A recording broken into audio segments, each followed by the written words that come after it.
he's just the most consistent throughout. And in this offense, that's what you got to be consistent. And he was the most consistent, and so he won the job. How'd the conversation go? What was your level of input with Clay on this? I think we were all on the same page and agreed on. I think it was fairly clear to me, to Coach Helton, and the entire offensive staff that this was the, this was the direction we need to go. It puts us in the best position to win, and that's how you feel. Let's roll. You were on the kind of losing end of a quarterback competition at Texas Tech when you were young. What did you tell those guys who were second, third, and fourth?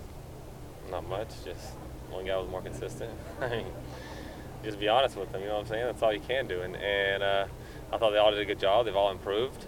And that's all you can ask is put your best foot forward, improve. But like I said, in this offense in particular, you got to be consistent, and JT was just the most consistent. I don't think many people expected Kedon at the start of spring when he came here to be the number 2 quarterback when all things were said and done. What did he do to kind of elevate himself in terms of over the course of spring and fall? Kedon's a special talent, and that's what I think he has. Talent-wise, he's as good as I've ever seen. And so that obviously helps his calls. And then I think with Kedon, what he probably did the best was just came in and expected to play well. Came out here and didn't hesitate and just didn't act like a freshman. Just came in and said, if this is not open competition, I'm going to compete, and competed well. I think he had a really good summer as far as in the weight room, but also he was up studying film, seemed like every day, and really wanted to give himself the best chance to win the job, and he did that. You know what I mean? Like I said, this camp, he did some really special things. There are days that I think there was days where they were all probably could make the argument they were the best in that particular day, but he said just overall, if you put if you look at spring and fall camp, if you put 30 practices together as a whole, JT was probably just the most consistent, and that's what it comes down to. How close were 1 and 2, JT and Kedon? Like I said, Kedon can make some throws that other people can't make, and so that's why he's a special talent, and he came in and did a really good job. I think more than anything with Kedon, he just made some freshman mistakes, and if he wouldn't have, you never. I don't know if he'd have won the job or not, but it'd be a different story possibly, and I think he knows that too. If you ask him, I think he'd probably tell you the same thing. And so, like I said, I think he can be special, and he can be special wherever he is. And he's a very talented guy, and we're fortunate to have him. But again, JT was just a little more consistent than he was every single day, and that's what puts this offense in the best position to win, especially with the talent we have around him. In what ways is JT a different quarterback than you saw on film from last year?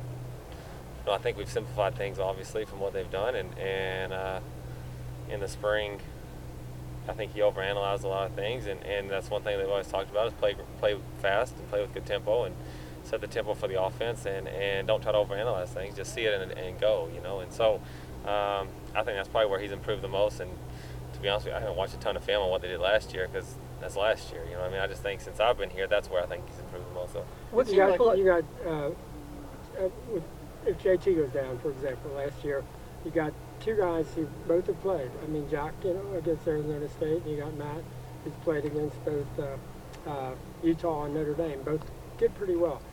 How difficult the decision is it if you have to put that next guy in, if it's Kedon? Well, if we think Kedon's a backup, I feel very confident that he can go in and play. I don't think the moment, we put him in the Coliseum in front of a big crowd, and the moment wasn't too big at all for him. He went out there and just acted like it was another day. And so I have confidence that if he gets thrown into a game, the moment won't be too big, and he'll go there and execute. Because that's what we expect out of him, and that's what he's shown. And so I have no reason to think they want to do it otherwise. What were some significant steps in the process of these guys regaining the confidence that they seem to have right now offensively?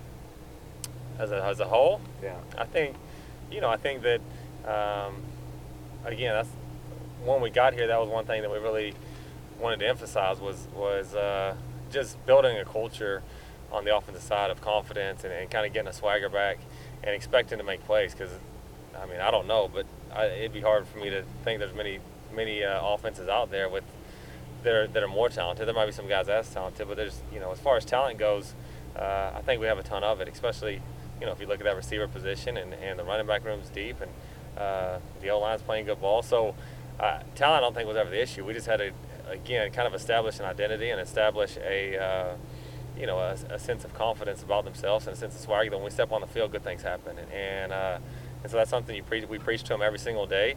and I think also confidence comes with success. And so when they come out here and they see that what they're doing works and what they're doing is paying off and the hard work they're putting in works, that they start to gain that confidence. And I think that more than anything is why they're doing it. It's something we've emphasized, but it's also they've had a lot of success. And so just play fast and be you. You know, we recruited you to SC because you're special. I didn't recruit them, but whoever recruited them to SC because they're special. I'm glad they did because it's a great group of guys. And so we're going to get out of your way and just let you go be special. And that's what they're doing right now. I think they're just playing, using their talents to go have fun and do what they do. How long of a leash does the starting quarterback have after winning the job in the preseason? I mean, I expect to go play well, so the leash is pretty long as you're playing well.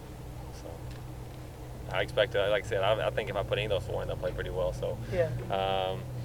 Again, we expect them to go execute at a high level, and that's what we're going to ask them to do, and hopefully that's what we'll see. You mentioned JT being the most consistent in camp. What's the thing that excites you the most about him now moving forward on the Saturdays? Like I said, I think as an offense, they've done a lot of good things this camp, and all the quarterbacks have done good things. So we're excited to get going, you know, and I think that a lot of them kind of have a chip on their shoulder and are excited to go out there and play. And so, you know, as an entire unit, that's what I'm excited about. Just watching them go play because it's fun to work with them every day. It's a great group of guys. They approach practice the right way. They come out here ready to work. You know, if we challenge them with something, they usually do it. And so I think they're ready to go play. You know, I mean, I think they're excited about getting to play another opponent besides just the defense every single day. So, to be honest with you, I'm excited to go watch them play another defense. How much of your offense do you think you showed? Yeah, what's that? How much of your offense do you think you showed A lot. I mean, this camp? on Saturday? Oh, past Saturday? It was good. So, I don't know. Enough.